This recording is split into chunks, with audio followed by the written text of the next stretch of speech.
Yeah, hi everybody. Let me adjust the sound in case you can't hear me quite so well. We'll get this going. So, um, this is me. I feel obligated based on what I've heard.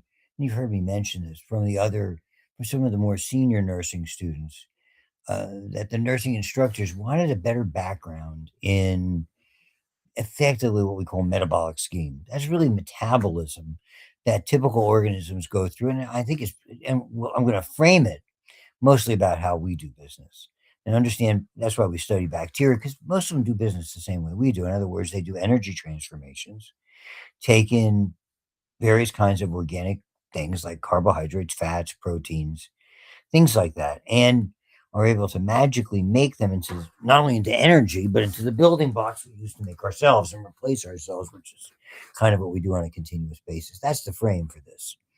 So I'll show you the illustration first. This is, and I understand there's more than aerobic respiration, but really that's the part to understand. It happens in our cells in the mitochondria, of which there's many, and the more energy needs that a cell has or a person has. So in muscle, you have a bunch of them, in nerves, you have a bunch of them. Typically, let's say in a lining cell, not a whole lot, and they don't have a particularly long lifespan like an epithelial cell, but that's not the point. I'm just trying to give you some context. So inside that mitochondria is where this all happens. It's where we generate a vast amount of our ATP. So we're going to look at what happens. Aerobic means we rely on air, specifically on oxygen. There's also anaerobic metabolism, and it's a little bit different. I'll get into it when we get to the end of the presentation. That's there. And the whole ball game is basically this remarkable thing in the middle of all of this called the Krebs cycle.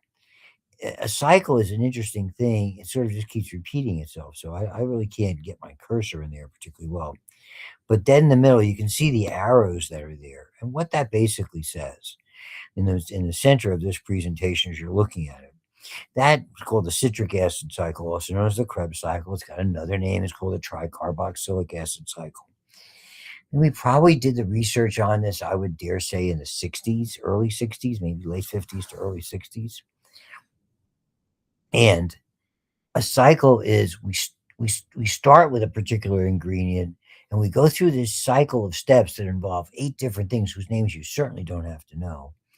And interestingly enough, we take things that we have ingested and broken down to component parts, put them through this cycle, and effectively suck out the energy.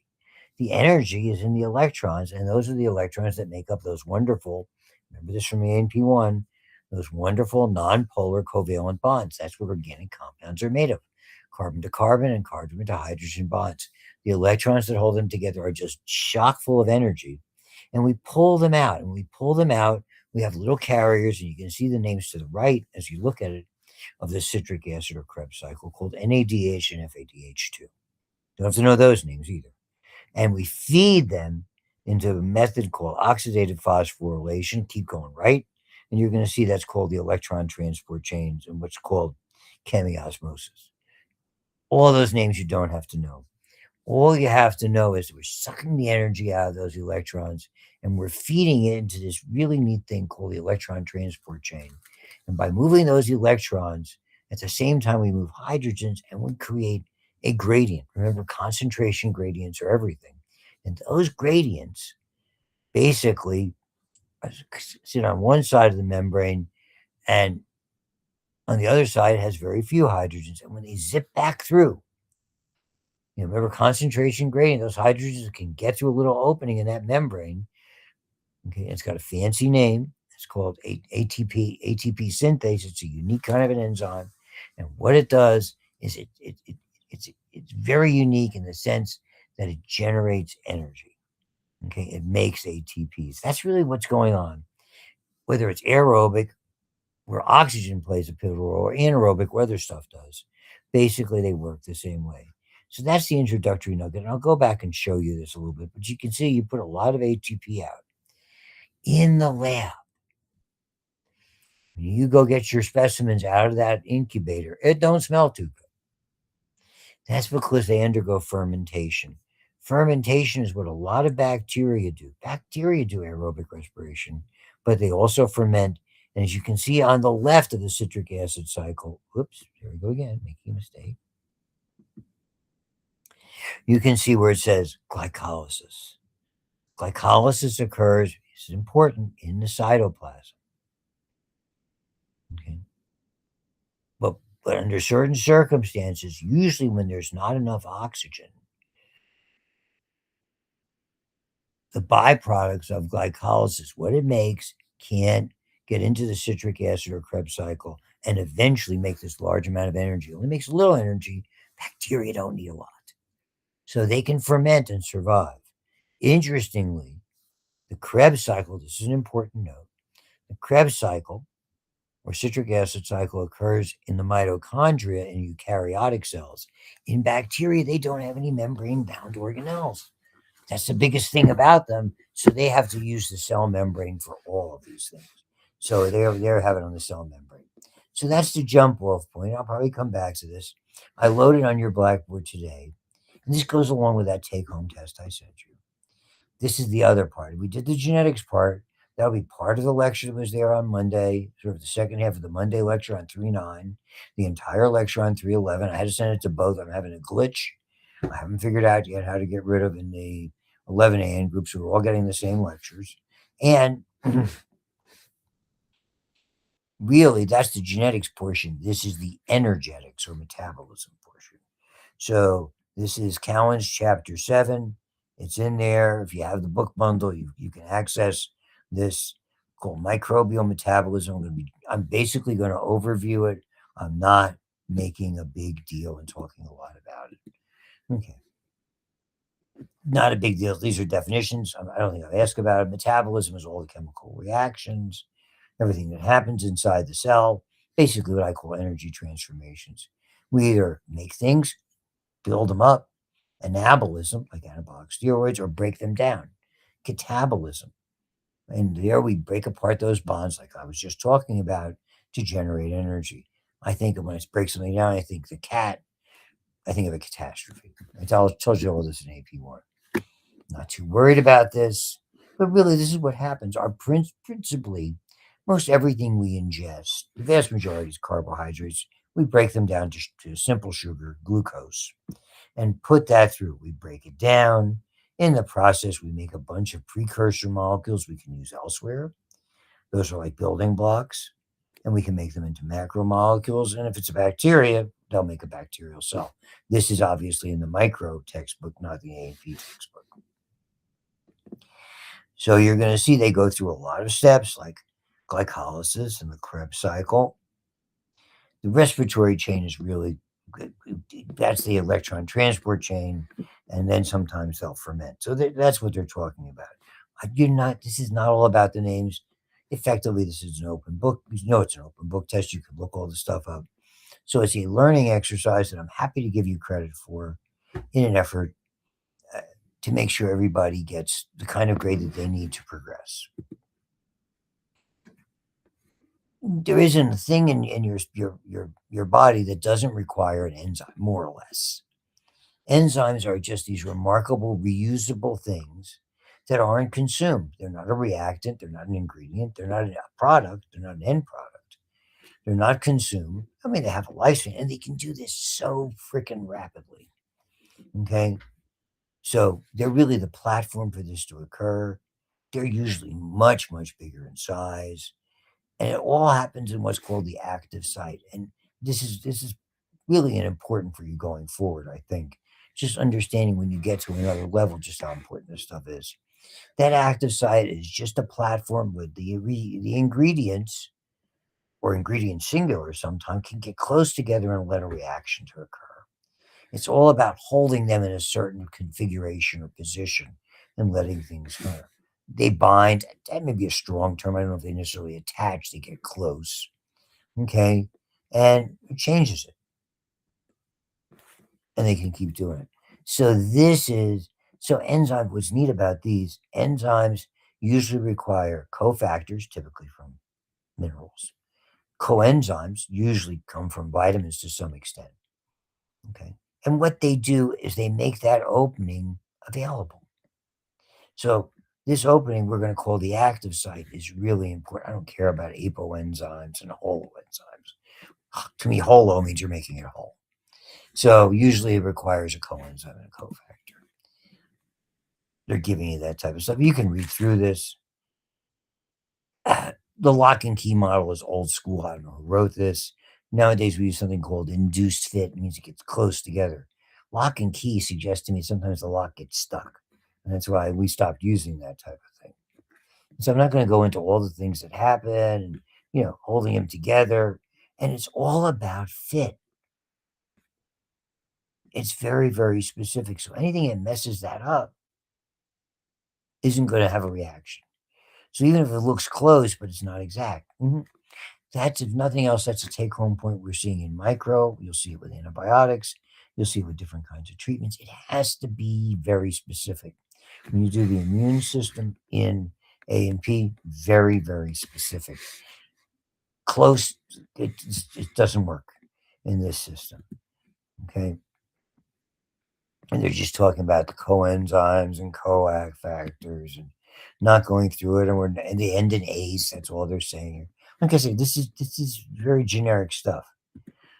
Okay, and the big problem with this, and this is the big problem with when you get a temperature, when people get acidotic with diabetes, when they have fluid and electrolyte loss, these are terrible. Labile is a fancy word for unstable.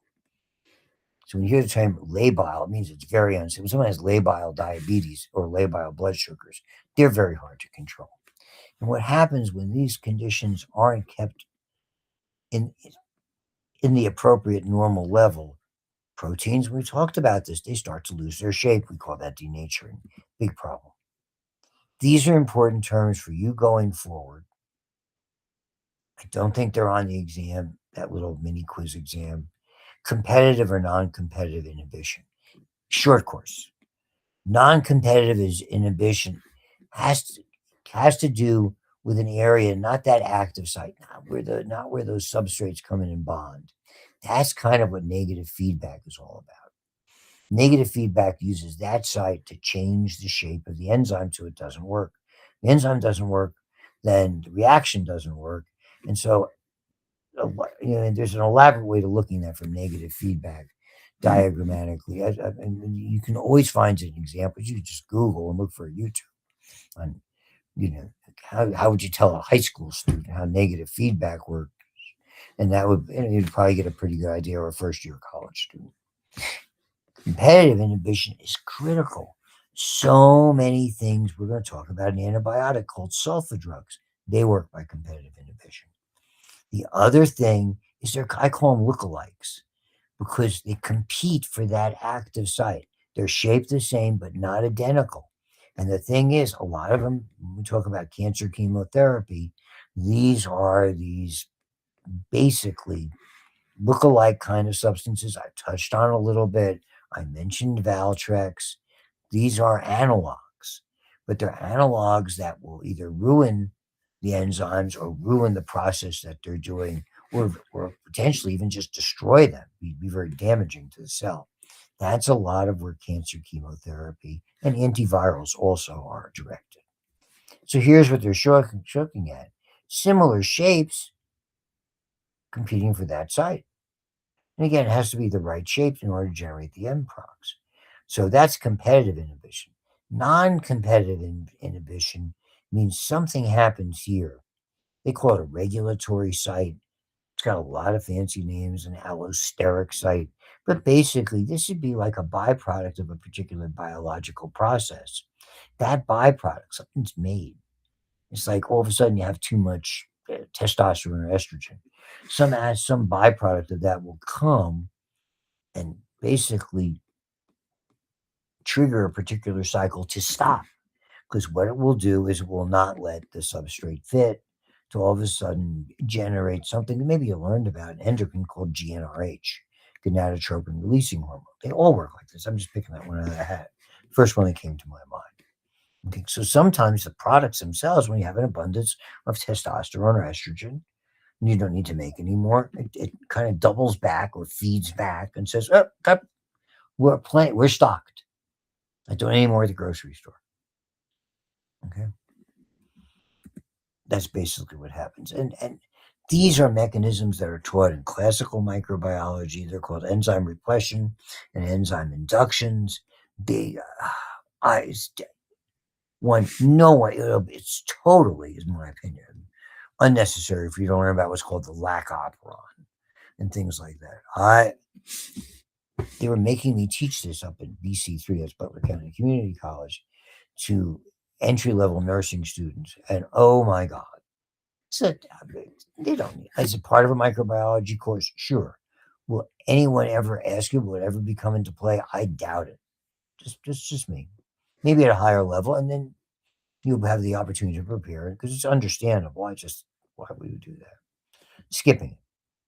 Okay, this is basically where the lac operon comes in. It's about because we studied in E. coli, don't have to know any of that stuff. Don't have to know any of that stuff. And we're going to look at a lot of these systems. We're going to be particularly look at glycolysis and the Krebs cycle. Again, the magic of a cycle is that you add something to the starting point, the cycle goes round and round, and it's back to the starting point. Whatever this substance V is regenerated by the time we get back to the starting point.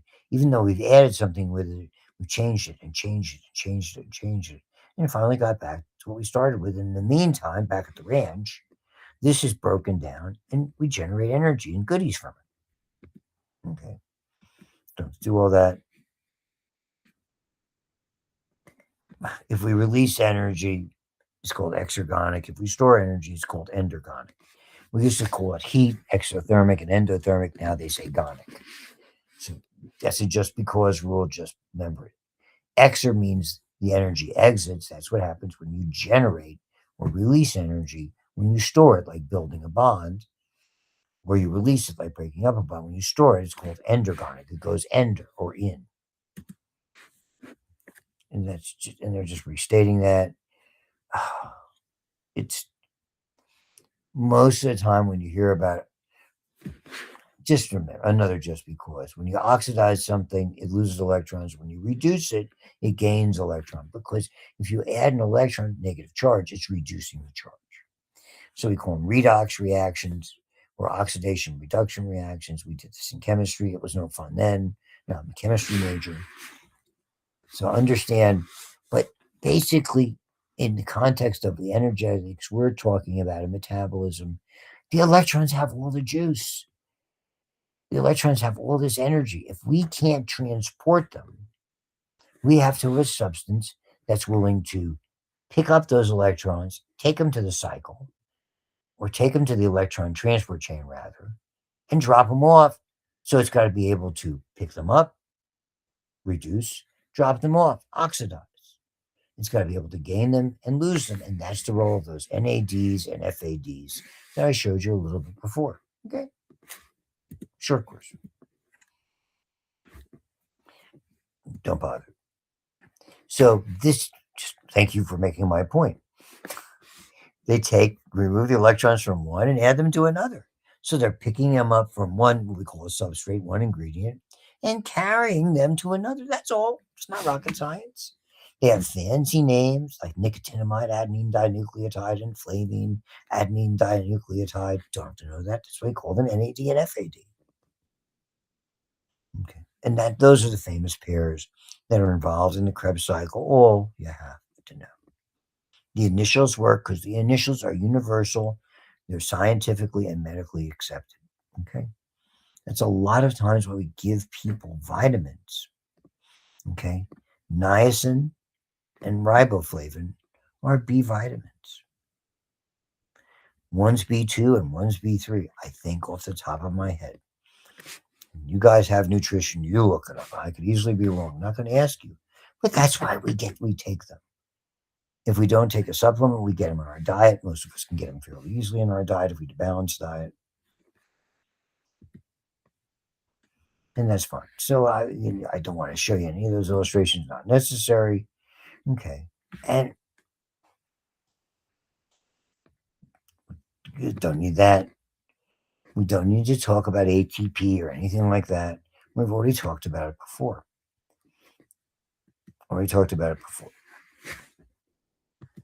Okay.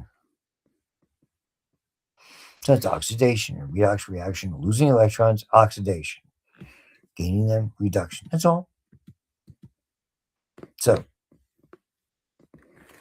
and this is how, and it changes. Electrons available in hydrogens of NADH and FADH2. When they go from NAD to NADH or FAD to FADH2, that is their reduced form. I'm not going to ask you that, but that's something I would remember. That means they've already got those electrons carrying them. Okay. And those electrons are chock full of energy if we get them to the electron transport chain. And this is really what happens. So here's aerobic respiration. What you and I do, and what a lot of bacteria that thrive in the air do. As long as they're air there, they can do this. Basically, whether it's in that culture plate, whether it's in your body, whether it's in a liquid test tube, like a broth tube, okay, they do this. There's nutrients that are in there. They first thing they do, because some of them are going to be carbohydrates or eventually become carbohydrates, they're going to undergo glycolysis. That's called splitting the sugar. Glycolysis. Lysis is to split, glyco means sugar. Good news, we actually generate, okay, a couple of ATPs. Once that happens, we take we split the sugar into two parts. The two parts have a fancy name. They're called pyruvate, Pyruvate, or pyruvic acid. Either one works. Same thing. And we add them to the Krebs cycle. And the Krebs cycle spins. For every molecule of this, it spins and it generates waste products like carbon dioxide. It generates ATPs. It generates these FADHs and FADH2 and NADHs chock full of juicy electrons. And they take them to the electron transport chain and voila, gets tons of energy. That's classic aerobic respiration. The problem, we'll skip anaerobic for now. It's almost identical. The difference is this: oxygen. In order, the ticket to get into the Krebs cycle in you and I, who only respire aerobically, only way we do energy business, okay, is to have oxygen, because we're going to need a parking place for all those electrons. We're sucking the energy out of them. We need a parking place. You saw me do this routine in AP1. So it's called the terminal electron acceptor. It sucks up the oxygen, it sucks up some spare protons, and voila, it makes water. And water and carbon dioxide are the end products of aerobic respiration. The electron transport chain is where you make the tons of ATP. Basically, your ticket to enter the Krebs cycle is the presence of oxygen in our cells, in the mitochondria, or the oxygen that's available in the cell membrane of the bacteria, and something called coenzyme A, undoubtedly derived from a vitamin. Capital C, capital C, small o, capital A. That means coenzyme A. The difference between that and anaerobic, okay, what's an anaerobic respiring thing that works like that? Oh, we could try something like tetanus or botulism. The thing with them is they don't use oxygen. You don't have to know this. They use either sulfur or nitrogen compounds to kind of do their business. Okay. So actually, rather than making H2O, they'll make H2S, hydrogen sulfide, rotten egg smell. That's kind of a variant of what you're getting in that incubator. Oh dear. Okay. Fermentation. First of all, bacteria don't need a ton of energy. They just need the little energy that's made here, the two ATPs. So what do? Basically, they ferment. And what happens is they don't have a parking place for those electrons.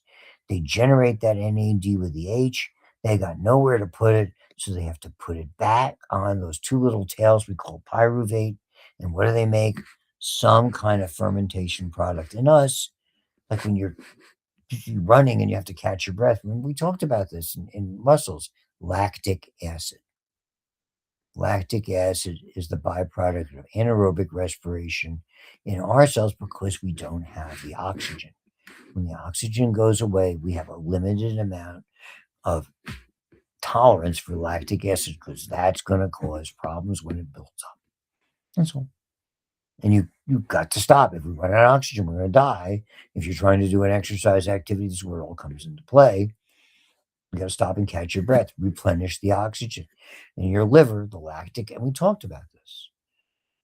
We talked about what in muscle physiology, what happens is then your liver is going to change that wonderful lactic acid back into better pyruvic acid, and in the presence of oxygen, it can do aerobic respiration. Basically, everything you have to know. Series of energy that converts glucose to carbon dioxide and water, allows the cell to get a ton of energy for its buck. It's about a 40% successful process. The rest is lost as heat. That's very efficient.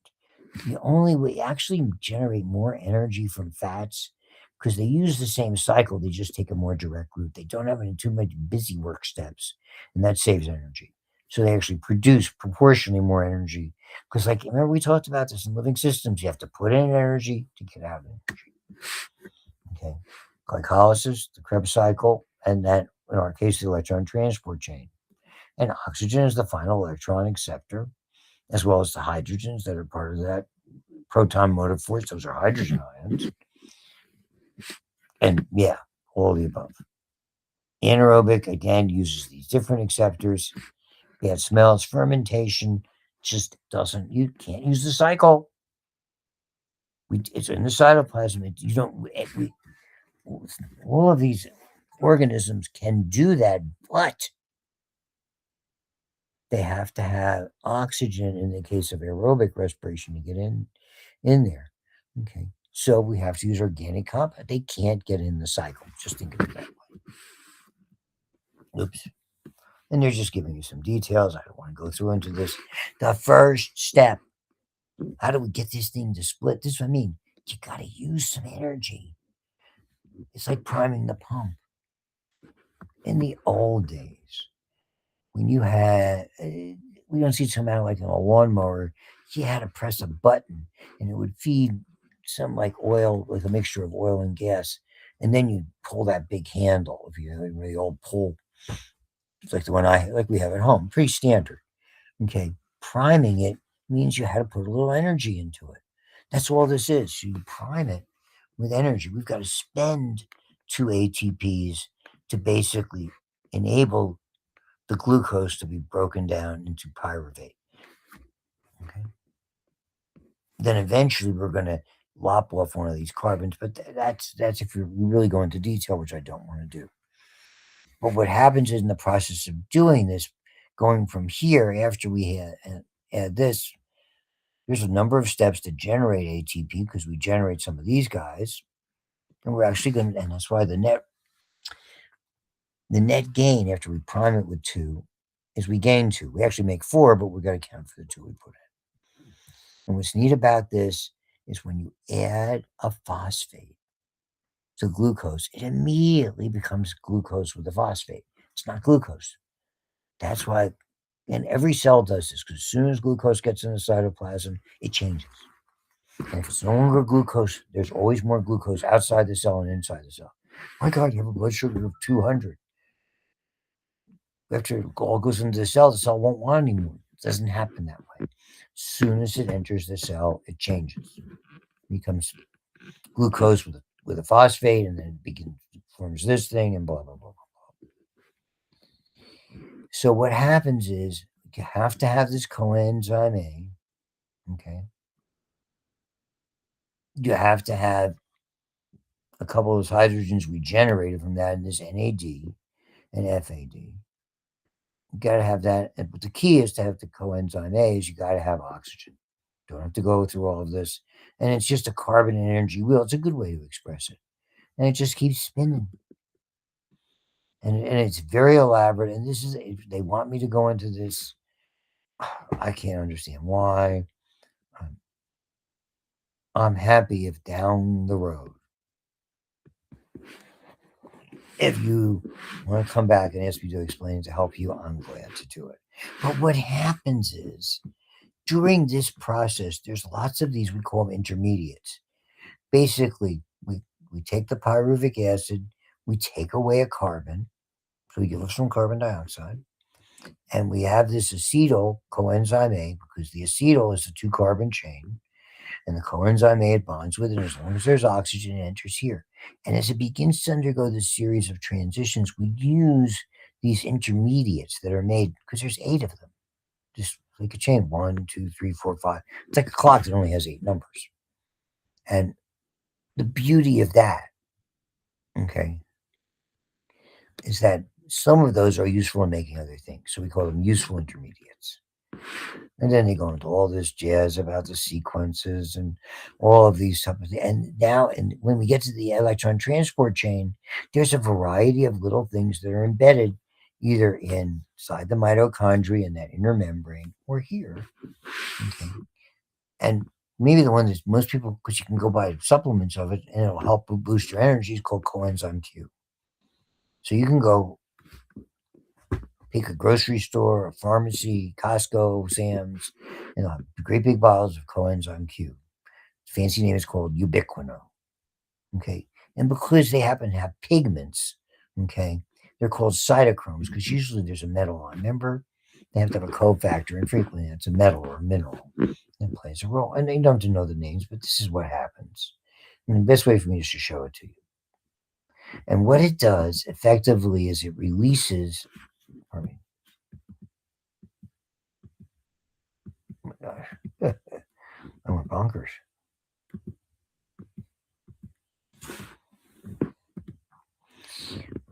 All of these things, as they're moving the electrons along, the electrons, we're sucking the energy out. We're using that energy to move hydrogens around, protons, hydrogen ion. A proton and hydrogen ion are synonymous. H plus, if a hydrogen loses its electron, it becomes H plus, it's a proton. So those terms are interchangeable. And hence we call the name the proton motive force. Okay. And it's very, and depending on where we got the energy, whether it's NADs have more energy than FADs. So this would be a bacteria. Here's a gram positive. Here's this chain, electron transport chain. All of these things, the NADs and FADs, basically what they're doing is they move along this chain, are pushing hydrogens from one side of the membrane to the other side of the membrane, and there's a great big generator. It's like a turbine. As it spins, it generates ATPs. Fancy name is called ATP synthase. Not really how it works, but it's a very good analogy of it.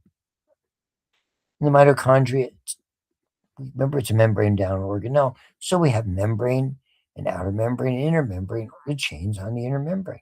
That's in our cells, in a mitochondria. Basically, an animal cell, in a protozoan cell, a lot of protozoans are anaerobic. And basically, this process got a fancy name. It's called oxidative phosphorylation. Oxidative phosphorylation is the coupling of making ATPs and moving electrons around. By definition, it doesn't require oxygen. In our cells, it does. In anaerobics, like I told you about, like botulism or tetanus, not so. And then what do?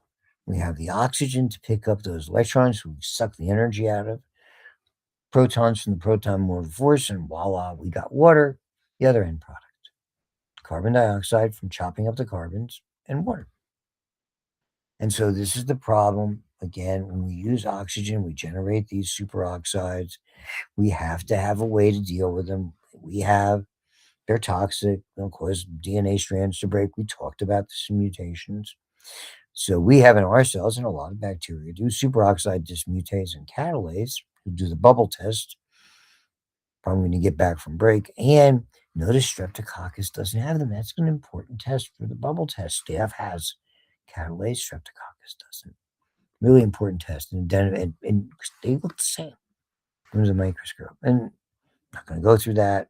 I'm not going to, and again, just to give you an idea, how do we get the nitrogen? How does it put nitrogen back into the soil so it can be reused? I mean, Pseudomonas bacteria we're using in the lab does this. Bacillus used in the lab. That's just for example. Don't have to know that. And fermentation, sorry, some organisms can repress the production of electron transport chain proteins when oxygen is lacking, and they can just ferment. All they use is glycolysis. They just split that sugar. That's it. And so, depending on the bacteria, it can make alcohol. We can use lactic acid, propionic acid, butanol. Do you have one of those neat long lighters? You used to have butane lighters for people who smoke cigarettes, but like you're going to light your grill, you're going to light your campfire, you're going to light some candles. We have like, deep inside, and you use that like my wife does. And that they're just showing the end product. And rather than making pyruvate, those electrons have to have a parking space, so they park them on pyruvate and they become lactate or lactic acid. But we use a lot of these things. Acetone, we use in the lab, used as a paint thinner, butane, variety of other things that are used on a long-term basis. My dog is being noisy. And interestingly, fats generate more energy because it's a shorter step. I'll leave it at that. Relatively speaking, it's efficient. I don't want to go into all the ins and outs about these pathways, certainly not the anabolic ones that are there. This is just putting us all together. We don't have to do that. And good knows we're done.